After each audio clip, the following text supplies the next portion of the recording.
Hello, everyone, and welcome to Metrics Data 360's Emergency IT Response, how IT can prepare for the recession webinar. When we launch these webinars, we always ask people sort of what are the issues that they're facing and what type of things are bothering them so that we can address them. And so in this one, there were quite a few things that came up around the recession that were on top of mind for people. And so things like incurred cost, obviously inflation. So not only are vendors increasing cost, but inflation, depending on currency that you're purchasing on, and inflation in general, uncontrolled costs around cloud, licensing complexity, security issues. A big one that we heard was having my job eliminated, budgets for shrinking, and then the changing FX rates, so that if you're buying, in different currencies around the world, that's impacting, your costs and things like that. And so my goal today is I want to help, IT and purchasing teams prepare for the looming recession. We know what's coming. What can we do to do that? The objective really is to help save jobs and, projects by finding budget to retain and talent and keep projects alive. And then also talk about what's worked in the past and what we've seen work, and talk about, how to go about, saving or recouping money from your vendors so that you can meet budget objectives or keep those projects going, or help avoid having people be laid off or whatnot. And so one of the things that I'm often asked is, Mike, what do you see software companies doing during the coming recession? And there's really, three main things. The first is they're going to raise prices because they've set goals. They need to meet their revenue goals. Otherwise, their stock price gets hit. And so they're going to raise prices. And this is already happening. MS has announced some price increases depending on where you are in the world. Around they're calling it FX adjustments. But they've raised prices. IBM's raised prices on a bunch of their Passport products. And Oracle raised support costs for the first time ever. We're going to see increased audits. This is already happening. So we're seeing audit activity pick up again from Microsoft, IBM, Oracle, Adobe, and a bunch of others. And they're going to lay off staff. And we're seeing that already. Some of the layoffs, I think, are they pending due to economic uncertainty? Maybe, but I think these tech companies will probably use as an opportunity to right-size staff where they think they have bloat. But that means that there's going to be less support, right, from them. As they lay off people, your account teams are going to get smaller. Resources may no longer be there that you work with.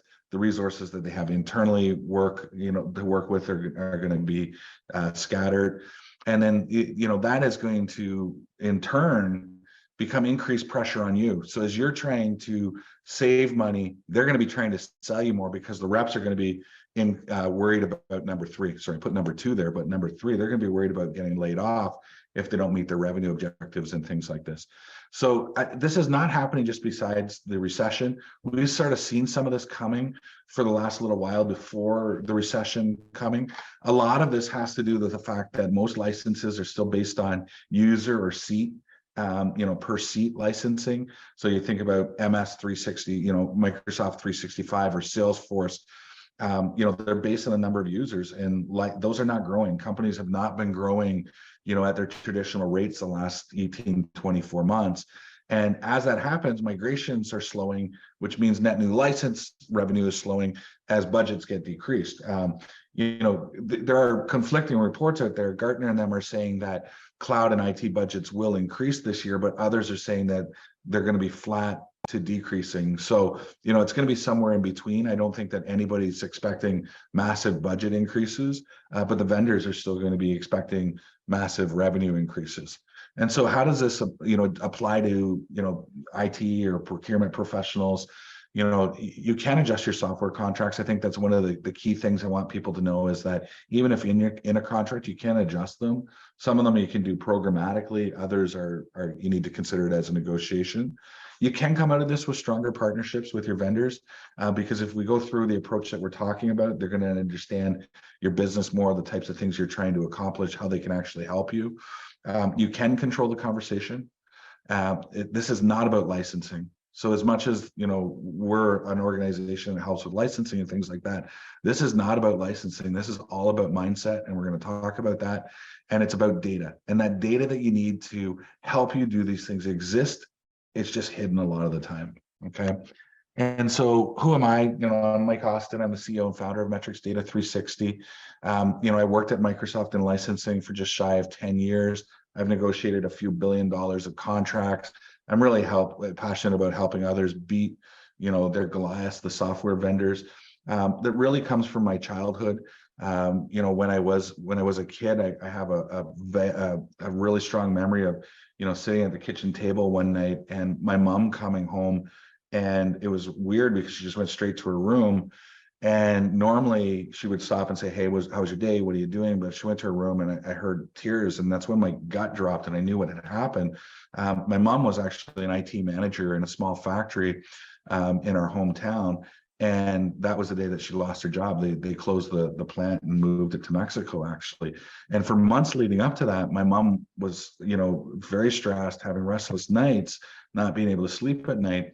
And the reason for that was she was trying to negotiate with her vendors to try and get concessions in order to save money to hopefully help save the plant, not have it closed down. And that was, like I said, that was the day. And it was in 2008 when the recession hit that I found myself, because I went on and said that was never going to happen. It was a huge impact to my family. That we lived in a small town. There weren't a lot of great jobs. It just had a huge impact. And, I kind of said that would never happen to me. And, I got my job at Microsoft, and I was rising through the ranks of the licensing group. But in 2008, I found myself not being able to sleep at night. And the reason was, it was the reverse. The recession had hit in 2008. Microsoft was asking me to sell 20% more. I'd learned all the games to play with licensing. I knew how to do it. But, my clients were laying off thousands of people. I was selling into automotive at the time. The automotive companies were flying to Washington, trying to get money to keep their businesses alive. Yet I was being told to sell 20% more. And I knew how to do it. But at that point in time, I knew that my, kind of core values were not in line with where I was working. And so that's when I decided to go on my own and help clients, negotiate smarter contracts and help them save money. And so, what we're going to talk about today, I understand, I guess where I'm going with my story there is, I totally understand the pressures that are put on these software vendors and your reps, based on the fact that I was there in 2008 going through it on the other side. And I understand the pressures that are put on you today. And so we're going to talk about, what is an emergency response?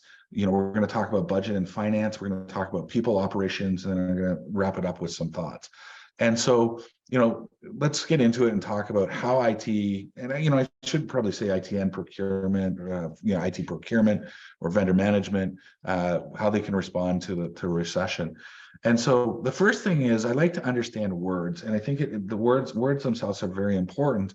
And when you look at an emergency, the definition of emergency is a sudden, urgent, usually unexpected occurrence or occasion requiring immediate attention or action.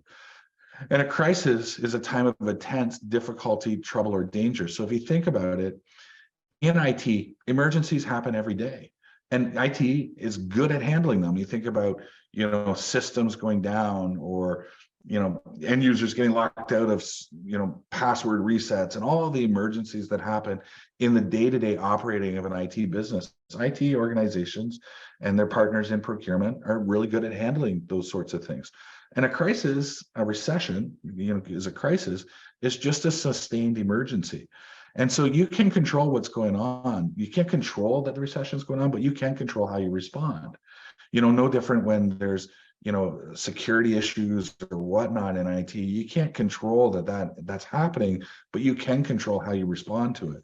And so the key thing I want to get across today is, don't panic. Making decisions or not making them can drive you into a further state of emergency. And so the reason I say that is, a lot of the times what's going to happen, and we saw this in 2008, we saw it with, the early parts of COVID, is people started to panic and they just didn't do anything. They were afraid to call their vendors and have conversations with them. Just they froze in inertia. The same thing happens on the vendor side, by the way. Your vendors are afraid to call you because they know, the recession's coming, budgets are getting hit, they're trying to sell you more, and they don't want to have those awkward conversations no more than you do. And so they freeze and they panic internally, which causes, all kinds of roll down effect for them. And so, one of the things that I like to say is we should examine the past to see what we can do or what will or won't work in the future. And, if you look at the 2008 crash, the 2020 COVID, 2008 had some lessons for us. The same sort of things happened. Layoffs were happening, drove less seats and true ups. How'd the vendors react? Increased prices, more audits, those sorts of things. But it's not necessarily a great proxy, though, because it was a different world back then. In 2008, it was still pretty much primarily all on premise. Cloud concepts, cloud companies were just starting. I think Salesforce probably was one of the bigger ones back then, but O365 and Azure and AWS and those things weren't there. And so although it has some lessons, it might not be a great proxy, because when you're talking about, in the cloud, I'm in AWS or Azure and I got to cut those bills. Well, if you're running services up there, how do you cut those bills? It's not quite the same as, hey, we don't have 3,000 people anymore. Can we reduce our license counts and that conversation? Right. During COVID, IT was seen as a leader to get through. I think, usually IT departments struggle during these times, but in COVID, it actually was seen as the hero, with the rapid shift to work from home and the response and things like that. So I think that going into this recession, IT will be leaned on again. Digitalization programs and deeper productivity and cost cutting can be driven from IT. And so I think that IT has an opportunity to continue to lean on that leadership position that they gained during COVID. And if you think about the types of things that you may or may not have done with your vendors during COVID, what worked, what didn't work, what type of conversations did you have and whatnot. And so the main thing that I want to talk about is that this really is a mindset. And I have a mentor, Brandon Dawson. He always says to me, Mike, what you think is what you say is what you do, and what you do defines your outcomes, right? And so the key thing is, you want to be thinking positive about what is happening, what you can do, how you can do these things, because if you get stuck in that negative, you're going to get stuck in the inertia. And so one of the first things that I say is when a crisis happens and when the recession starts to impact your business, you want to ask yourself questions like these, right? So what's your mindset during the crisis? Is it positive or negative? It's like, like I said, you can't control that it's happening, but you can control how you respond to it. So can you be positive? Yes, we can get through this. Yes, we can go and find, savings. We can, change our contracts. We can make these changes in our architecture that will drive, savings on AWS or Azure and things like that. What's the mindset of the company? What's the mindset of your direct team and boss? Because that's going to impact you. If it's positive in the same alignment with you, then it's going to be much easier. If it's not, then how do you help them get to that positive mindset? Are you prepared for an emergency like this? Like I said, what did we learn in 2020? What did we learn in 2008? How can we be prepared for this? How can we get ahead of it? How focused are we on outcomes that we need to drive? A lot of the times it's like we saw it during COVID, we just need to save money, but they had no kind of quantitative, we need to save X, it's just we need to save money. There was no real focus on what the outcomes they really wanted was that, get out of a vendor, renegotiate a contract, consolidate, whatever the various opportunities are. How prepared are you to deal with the disruption and the challenges, right? Because you have your day job to do, and then you're going to have, this responsibility on top of it, and it's going to be a challenge, and it is going to be disruption. And, so how have we trained for this in the past? What can we take from dealing with other IT emergencies that we can bring into this? And then, we've already talked about what's in the past, in 2020 and 2008 taught us. But one of the key things, and we saw this again, I'm going to say talk about 2020, and I saw it in 2008 on the other side, is that a lot of companies really didn't have a true handle on what I'm going to refer to as budget here. right? And the companies that do the best in a crisis are the ones that manage through the pain. So in 2020, the companies that knew their numbers, knew when all the renewals were up, had all the data, had it all in kind of like a master file or spreadsheet or some sort of centralized system. Those are the ones that did the best because they managed through the pain. But it was done with people. It wasn't an individual. It was done with people, teams of people. They had a strategic plan. They had their goals. They had stakeholders that owned those goals. They had prioritization of their expectations. So they knew what their gives and gets were. They knew what things had the biggest impact and the lowest impact on what they were trying to do. They understood their annual budget, what was renewal, what was net new, what was needed for operations, capital versus OpEx, and where they could move those things, what was necessary. They also understood that sometimes maybe they had to make trade-offs, right? So could they consolidate a vendor? So for instance, if you had a security product that's coming up for renewal and you own something from, say, somebody like Microsoft that you're not using, can you just get away with using that to consolidate? But the big thing is they developed KPIs, key metrics that they were tracking. So they set goals and they measured against those and they monitored those and they talked about them frequently. It's timely and accurate monthly reporting on the finances and on the KPIs. And so from the finances, it was like, how are we doing against our budgets? How are we doing against our goals of savings or objectives to cut costs? How are we doing in our renewals? Where do those things sit? All of that sort of thing. And so, one of the keys to building that sort of budget is to build a plan for reduction. And you're going to do that by determining all your renewal dates. And so you might want to, look at your biggest ones and your smallest ones and understand, when are the renewals, and start working on these things. A lot of the times, the big contracts like Microsoft renewals and things like that, most organizations plan to work on those large organizations are working on those 6 and 12 months out. You may need to be working on those 24 months out and looking to see what you can do in cycle now. But they will leave a lot of the smaller sort of one-off renewals and maybe just do those in month. And you want to be planning those for 3 to 6 months in advance, even those smaller ones, because you're going to have to go and get data if you're going to try and cut costs on those things and things like that. You want to make sure that you understand what your monthly fixed costs are on your cloud contracts. So what are you spending on AWS? What are you spending on Azure? And the one thing here is I put monthly, but monthly is not the right objective. We have a whole conversation going internally about this. Is if I'm looking at my AWS or Azure costs on a month-to-month basis, that can fluctuate from 5 to 9% depending on the number of days in a month, right? Or the number of weekdays in a month versus weekends. So if you got systems that are up during Monday to Friday, but down on the weekends. So monthly may not be the best thing to be looking at here. And so you want to make sure that you're getting the right metric, right? It could be daily, it might be hourly rates. You want to be looking at, different ways to do this, because like I said, if we're talking about January, you go into January, you're looking at your Azure bill, and then you get your Azure bill in February, 31 days to 28 days, it's going to look smaller in February. And then you're going to be shocked in March with why did it get bigger again? And so we need to have the right metrics there. We want to understand what our largest costs are, so what are those categories? Where are they? Is it storage? Is it compute? What is that? And then you want to determine how short you're going to be on your budget. So if it's getting reduced, how short it is, how you're going to make that up, build a plan, where you're going to go for reductions.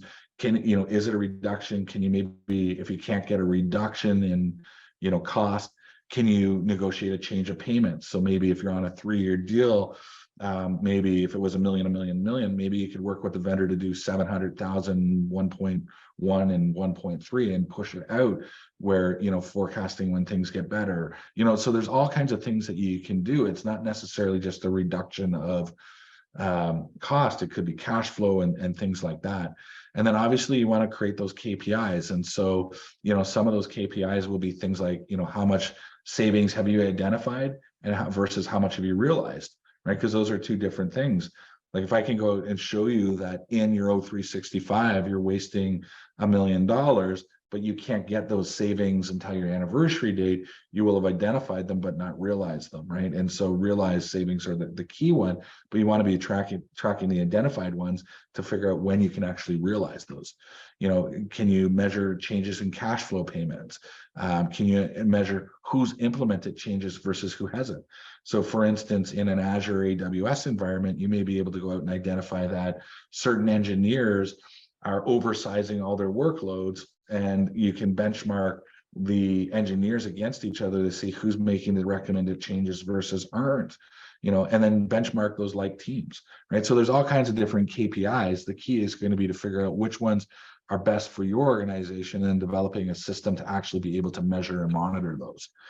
And then, the obvious thing is to keep the goal in mind, right? The results aren't going to be easy, right? We know that in COVID, we know that in 2008, going to a vendor and saying, times are tough, decrease my bill. None of them want to do it. In fact, if you're in renewal situations, they're all trying to increase your price, increase prices, inflation, exchange rate, all that stuff that we talked about at the beginning. But it will take time. But you must know that you're going to have to make a lot of calls.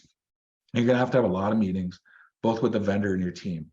And you need to keep track of your asks, right? Because a lot of times you make asks, you send them to the vendor, and then they go away for days and days or weeks and months and don't get back to you.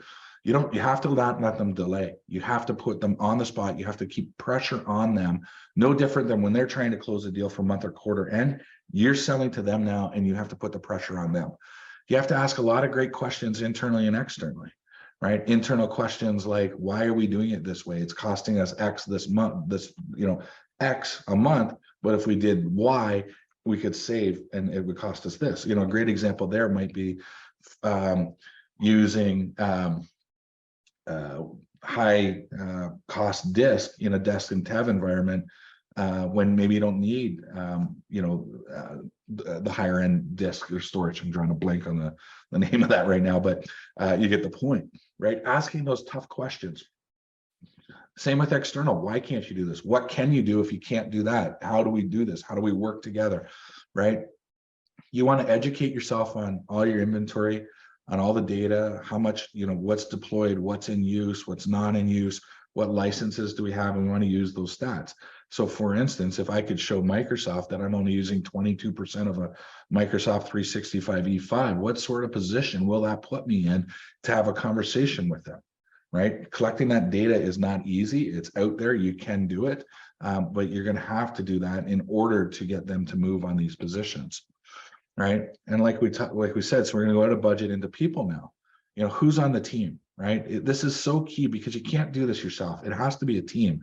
And when I was at Microsoft, I'd actually won President's Club, and it was a trip to Hawaii. And on one of the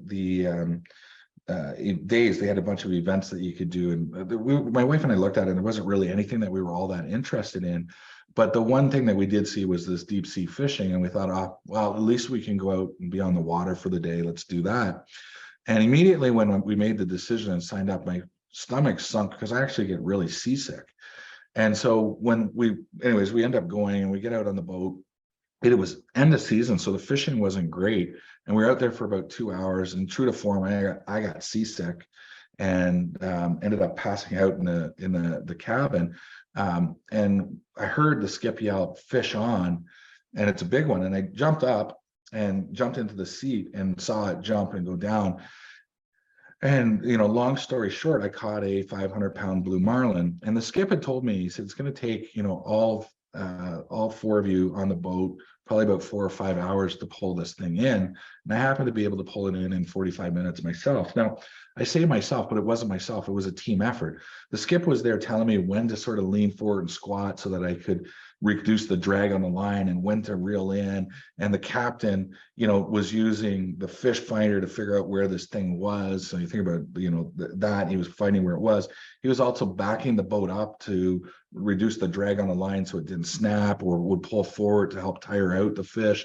My wife and team were there. They were, my wife was pouring water on my head to support me because it was so hot, right? And so I bring up this story because it's very much like dealing with a software vendor in a situation like this, right? You need a team. You need a captain that knows how to use a fish finder to find the data. So how do I go find that data to figure out how much of M365 we're using?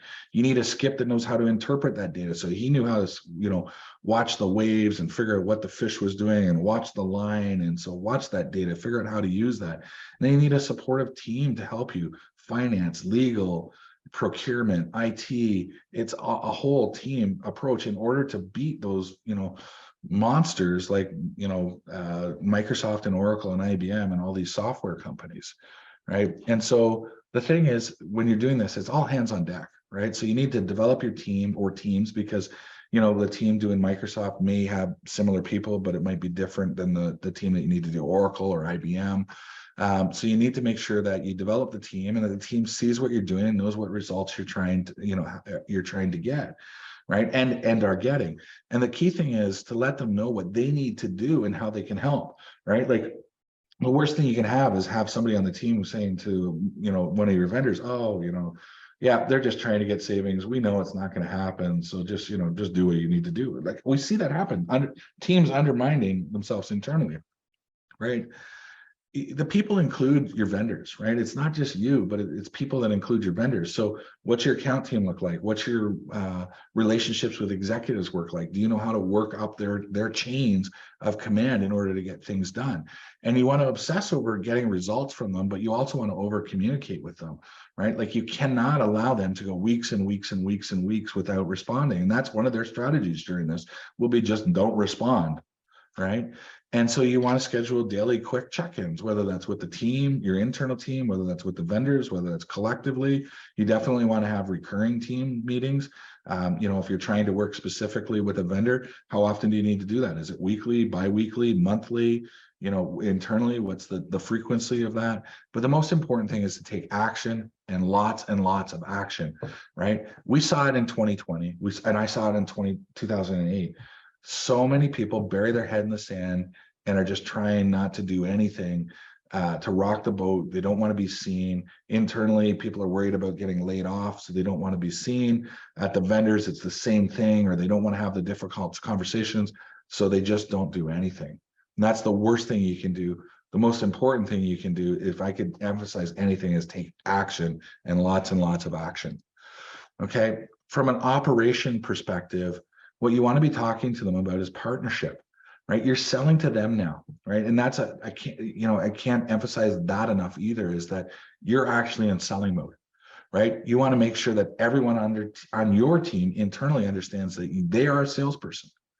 No matter if they're an IT analyst, a finance business analyst, a procurement team member, they are a salesperson trying to sell the vision of what your team is trying to accomplish in this emergency, right? And you want to let your vendors know what partnership is, or more importantly, isn't, right? So it's not about them increasing revenues or selling new licenses, right? They need to know that, and they need to know that up front, right? It's about helping each other through tough times so that when the good times come, you can excel together again, right? And talk about real things, not veiled threats, right? Like in 2008, companies, Liam, I'm sorry about that. We had snow day here today. So it's about, talking about real things, right? Don't use veiled threats. So, for instance, if you're on Microsoft 365, Microsoft is not going to find a threat of going to Google Ballot. They just aren't. So don't even talk about it, right? Unless it truly is real, they're not even going to believe it. Flipping from Azure to AWS, they probably won't believe it, because those aren't easy things to do. And so unless you're well down a path with that, they're not going to believe that. So you have to talk about things that are real, like things that you could easily do, right? Potentially, maybe we're in Azure, but we could easily come back to on-premise, right? That might be a real threat, because we still have the data center, we still have the hardware, we haven't gotten rid of it yet, or whatever, right? You want to let them know that projects can be put on hold indefinitely. So things that they were expecting from a net new revenue perspective that is net new, those things can be put on hold indefinitely. If you guys cannot accomplish the overall goals that you're trying to do, there just won't be money. Those budgets will be taken away. And you definitely want to create a vendor scorecard and share it with them, right? Have a process for them to understand it, and to understand how you're scoring them. Some of it might be savings, some of it might be how they're helping you, some of it might be how they're supporting you. There's intangibles in these things, but you want to definitely create a vendor scorecard and make sure that they understand it, right? So you also want to understand them, right? Understand that they're going to have the same fears that you do. So layoffs was one of the biggest things that we heard. A lot of people were saying that when we asked, what's your number one fear? There's a lot of people that answered that they're a fear of losing their job or being laid off. Their vendors are having those same fears. right? They're afraid that they're not going to be able to make their quota and that there's going to be no bonuses, or that if they don't make the bonuses, they won't even get laid off. If they don't make their quota, they may get fired. There's massive pressure on them from the business to perform, but a lot of them don't know how to perform under pressure, right? They actually hide their head. And this is one of the things, I'm going to go back to it. IT is really good in the emergency. When pressure comes, IT responds. They don't hide their heads in the sand.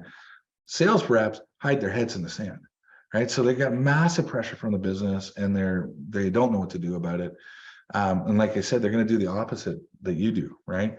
And you're going to need to know that many companies are asking for help. It's not just one. It's not just you going to them. All their clients are coming to them saying we need reductions, right?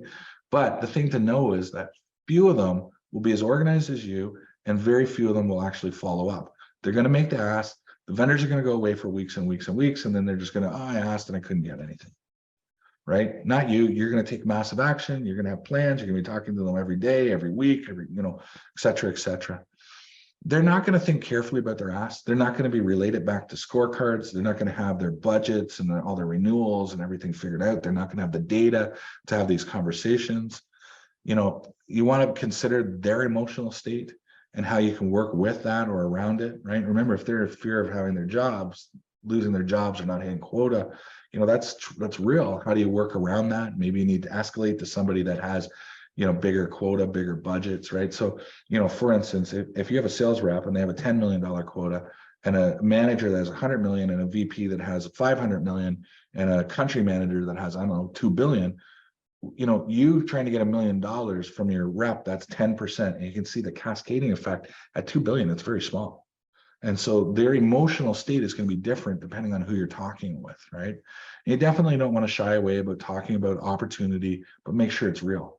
Right. So for instance, if you're looking at, a reduction from a vendor, is there a consolidation that you can have where maybe you're using a competitor product that's not as strategic to you, that you can say like, look, we need this reduction, but we'll start working with you on this. Doesn't necessarily mean we're going to buy it. We'll start working with you on this migration. So maybe 6-9 months down the road, that'll bring back that revenue loss once we are able to replace that product and you've proven out that it'll work and all those sorts of things. Right. So from an operation perspective, it's all about data, right? And there's different types of data. There's contract data, right? So quite often we've seen people that haven't even read their contracts and don't know what are in them, right? So I just had a conversation helping one client with this, and the vendor was saying something and telling them that they owed them a bunch of money on some true ups and things like that. We read the contract and we went back and said, this clause here says that you don't need to do what they're saying. And what they were saying was something that was standard, but 6 years ago, they had negotiated a non-standard clause that everybody forgot about. And all it took was me spending, I don't know, half an hour reading their contract to go and say, they're wrong, you're right, like, you don't need to do this. And then we push back on them, right? So data sits in contracts. It sits in that deployment data. So what's installed out there, what's actually in use, right? And then what are our product roadmaps, right? What are our roadmaps with that vendor? What are our roadmaps with other vendors that have competing products? How does that all play together? And so you want to get that data and you want to organize it and you want to use it to your advantage, right? And so how does this all come together? So, I talked about how Brandon says to me, what you say is what you think is what you say, and what you say is what you do, and what you do becomes your legacy, right? So you're going to be you have the legacy of, that you were the savior of your IT budget because you went out and did these things and were able to drive savings, right? And so some people say to me, like, Mick, this is great, but it's kind of like, kind of almost like pie in the sky stuff. How do I actually do this? So let's start by talking about what value is. Okay. And so this is the conversation that you want to have with your software vendors, or a start of it, right? And so again, I like to go back to the definition of words because I believe words are very powerful. Right. And so if you look at value, which when you get into partnership conversations, it's about value, right? We value your partnership. We value your business. We want to get value out of this partnership. And so most of the time, software vendors are talking about value in the terms of the verb, which is estimate the monetary worth of something. So, you think about it, they'll say things like, well, if you buy this EA or this licensing program or this from us, that software is valued at 1.2 million, but in the EA, we're selling it at 1 million. So there's a value of 200,000 or 20% there for you, right? Or if you purchase this bundle of products, it's at a 50% discount to buying a la carte. The way that they talk about value is all around monetary worth. right? But there's a value equation that I found from this guy, Alex Hermosi of acquisition.com, that I think is brilliant, right? Because he tried to go out and actually define what value is. And so he has a definition of value that says value is your dream outcome times the likelihood of it happening divided by the time delay in order to get that outcome times the efforts plus the sacrifices in order to get there. So if I look at that, what this may look like to a vendor like Microsoft is that, the dream outcome is you purchase what Microsoft wants you to purchase, right? So for instance, bundles like the M365 E5 or more Azure, it's not necessarily what you need, right? But you're buying what they want you to.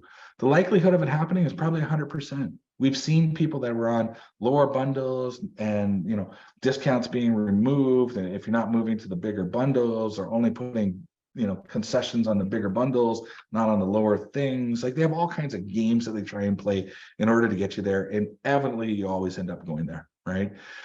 There's really not a time delay from Microsoft, right? In this case, right? The reason for that is now we're actually seeing them put into their quotes that if you do not renew this by a certain date, when it gets processed, our processing team can put a 2 to 5% increase on what we have in this quote or what you've agreed to because you didn't do it on time, right? So they're even putting pressure on you now using language to force you to pay more if you don't renew on time, even though they didn't answer your questions for weeks and weeks and weeks.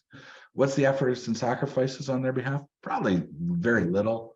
Their typical way that they sell, and this is true for most of these software vendors and big renewals anyways, is, they might come in and do some roadmaps and some briefings on products, mostly to try and convince you of buying the bigger bundles, even though they haven't even talked to your technical teams to figure out what your roadmap is and what you have in place today and when you can actually consume it and things like that. They'll do some licensing updates.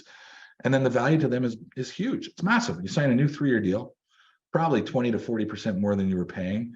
And you bought more software yet again that you likely aren't ready to use, right? And so that's what value looks like to Microsoft. And I know I put that in a negative light, but that is really what they think. I mean, we've heard them say, if you do not go to an E5, you are not a valued customer. You're not, you're a transactional customer, right? So what's value look like to you? Right? The dream outcome might be something like, we only want to purchase what we need and we want to reduce our cost 10 to 20%. What's the likelihood of that happening with Microsoft? Very low, right? The reality is we have little to no leverage over Microsoft, right? For all those reasons we just talked about. The time delay, probably none, because they said they're putting pressure on us to get it done, but internally there's a lot of effort. We're going to spend a lot of time getting data that we're not sure whether it is the right data or it's not organized, or how do we actually use it with Microsoft, building out a plan, having lots of meetings with them that, they just come and say the same thing or give us the same proposals. It's really painful, right? And what happens when you sign this? The value to you is less than your last EA. And the reason for that is you're forcing the price increases. You bought more stuff yet again that you didn't use, and you don't need it, right? And this is the cycle that these guys get built into. When I was at Microsoft, these programs were designed to do this. Oracle's no different. IBM's no different. SAP's no different, right? And so what's the value when you use data, right? The value when you use data is that you purchase only what you need and reduce your cost 10 to 20% plus. We've seen people use data that have decreased their cost 40 to 50%.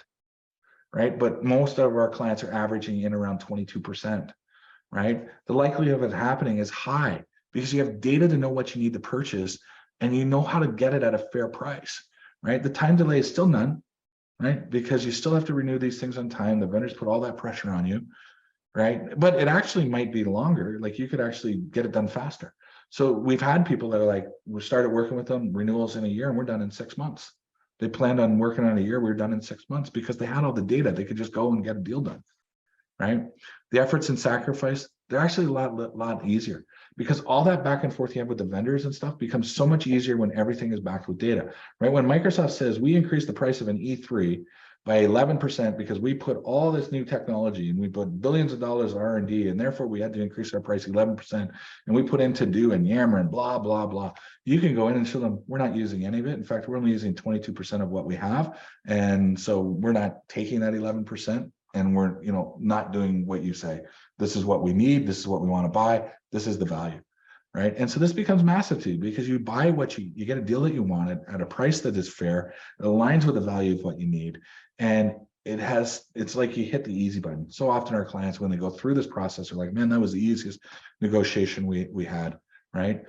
I tell people all the time, Microsoft, and this slide is for a specific Microsoft presentation I do, but it's the same with Oracle and IBM and all of them. They have a plan with how they're going to work with you for the next 3 years based on your roadmap, right? This is the key thing coming out of this.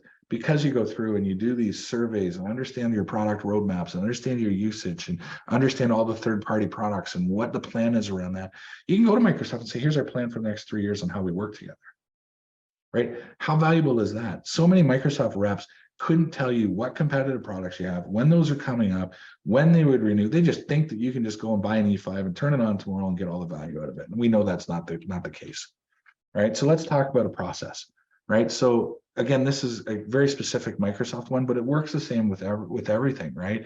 So when we work with clients around these processes, and this doesn't matter whether you're in a renewal or whether you're going to try and do something midstream, right? Or a net new purchase.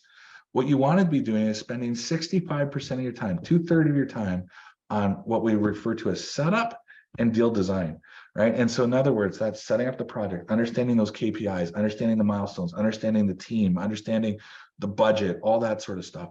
And then you want to get into deal design, understanding the usage data, your product roadmap, how does that align to licenses, all of that. And then when you have that, then you get into the tactics of going to the table with the vendor and having discussions at give and takes in a true negotiation. The way most people work is vendor comes in, tells them what they're going to renew. They try and negotiate on that. So I'll just use Microsoft. An EA was $5 million a year. Microsoft comes in with a proposal that's $7 million a year with all this stuff we don't need. We end up trying to have all these meetings with them to get it out, try and just tell them that we don't need all that. We just want the 5 million. They're telling us the 5 million, 6.5. So you should take the 7 million. They end up negotiating 7 million to 6.4. It's less than the 6.5. It's 30% more than they were paying. They feel defeated and they sign that deal. When you go through this is how you get that 10, 20% more in terms of savings. Okay. So let's talk about data. The reality is there's so many purchasing options when it comes to licensing. It makes it so confusing. But when you know what you need to buy, it becomes very simple because you don't care how you're buying, only what you're buying. See, the problem most people get into when it comes to licensing is that they're buying programs. I'm in a Microsoft EA, I'm buying an EA, I'm buying an EA. You're not buying an EA. Like I have this conversation all the time with people. You're not buying an EA, you're buying Microsoft 365. The EA is the vehicle. And Microsoft has told you that the premium vehicle called an EA is the bomb, and that's what you should be buying. Right? But it comes with all kinds of restrictions. I got to buy Microsoft 365. I got to buy it for all my employees. There's all kinds of things in there that maybe make it not work. And so I know this is a bit of an eye chart, but the types of things you want to be looking at is like, I can actually go in and organize your data to show you that 22% of your users don't even touch Microsoft technology. And that's not uncommon. We see that in so many different industries and organizations, yet they're buying expensive E3s for them. Right? We had one client spending 18% of their Microsoft 365 on licenses for vehicles, actual vehicles, driving things, because they were sending email to them and they didn't know any other way to do it. Right? But when we got the data, we were able to show them to take that out, how to get rid of that 18%. Right? And so you want to be able to look at your data and ways to see what you're doing with it and ways to drive out cost and the different options. Right? You want to be able to visualize it. Right. And so a lot of times people will tell me like, Mike, I'm not a business analyst. I don't know how to go get the data. I'm not technical. I don't have access to the systems. I don't have the time required to do all the work. Will I really get better results? Right. So if we go back to mindset, that's kind of in that, what you think, right? And you're going to think this stuff, you're not going to get the results. Right. But the reality is, we talked about people and developing a team. This is what the team is for, to fill in the gaps. So if I'm a vendor management person responsible for trying to go and drive some of these savings or procurement, you don't need to be a business analyst. You get somebody on the team that can do that. You don't need to be technical. You get somebody on the team that does that. You don't need to be able to have access to the systems. You get somebody on the team, and you get that team marching to the same goal and objective, and they will do, get you what you need. Right? But you need to understand what you need to do. You need to be the captain of the fishing boat going out looking for that blue marlin in the data and figuring out where it is and how to get there. right? So what have we covered so far? We've covered, budget, we've covered, finance, people, we've saw operations and mindset, right? And so basically what I want to talk about today, and this is the last little bit here, is if you're struggling to do this, we have 2 proof of values that we're offering right now, where it's basically you're at no risk. It's 100% money back guarantee that we will go in and find savings on Azure or Office 365 and Microsoft 365 or both. So we have an Azure proof of value and we have an M365 proof of value where we'll connect to your data and we'll go and look and we'll show you where there's opportunities to find savings. And if we don't, you don't pay us for the proof of value, right? And so basically, if you're interested, there's a couple of, you can just take a screenshot of this. This will give you the sheet that talks about what the proof of value for O365 or Azure is here. But literally it is a 30-day program where we come in, we connect to your system. We're going to show you that if you use our services and our systems in order to get this, that there's an ROI on our services to help you drive those costs out. And that's what this really is. And like I said, if we can't do that, then we'll give you 100% money back guarantee. We've also included other things in here, like in our O365 one, we have a full half-day boot camp that I did on training on how Microsoft 365 licensing works. Usually I think we charge like $397 for that. We've included it for free.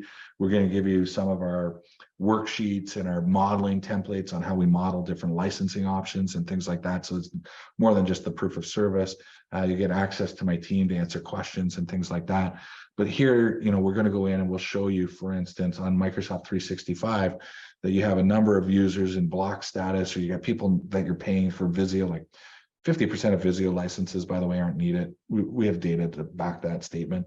But we'll show you the users that aren't using Visio, that have subscriptions assigned to them, and show you a few of them so that you can go and clean those up. And, like I said, show you the value here. So for instance, we might charge $5,000 for proof of value and show you that there's $50,000, it's $50,000 a year for the service if you choose to move forward, but we're going to show you $500,000 in savings. And, if we do that, then you move forward. And so if you're interested in that, you can take a screenshot of this barcode here. I think that's QR code, sorry, that's what they're called. And that'll pull you up to book a meeting with one of our team members who can give you more details on what our proof of value services are. And with that, I think I answered a couple of questions that were PM to me during the session. If anybody's got any other questions, either drop it in the chat or put your hand up and I'll pull you up and you can ask them. Otherwise, everybody have a great rest of the day. If you've got any questions or want to have a further discussion on any of the concepts that we talked about here, I'm happy to jump on a call with anybody and discuss. All right. Thanks, everybody. Have a wonderful day.